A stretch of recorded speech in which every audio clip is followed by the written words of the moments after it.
आज सकाळीच पावसाने सुरुवात केली आणि सगळीकडे पाणीच पाणी झालेलं आहे. एवढं पाणी कुठून येते तर वरती लँडिंगवरचं पाणी आहे, टेरेसवरचा दरवाजा त्यातून हे पाणी खाली टिपकतं.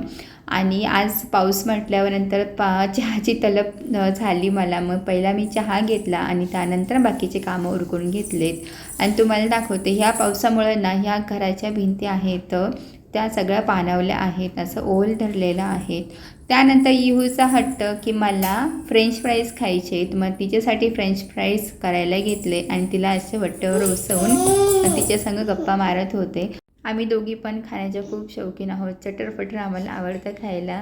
माझं लक्ष नसताना इहूने पावडरचा डबा घेतला आणि त्यांनी आंघोळच केली. एक पार्सल आलं, ते पार्सल उघडण्यासाठी तिची धडपड, पण ते मी काय ओपन केलं नाही आहे. आणि संध्याकाळी पाऊस उघडल्यानंतर आम्ही गेलो आउटिंग करायला. That's for today vlog. Bye bye, take care.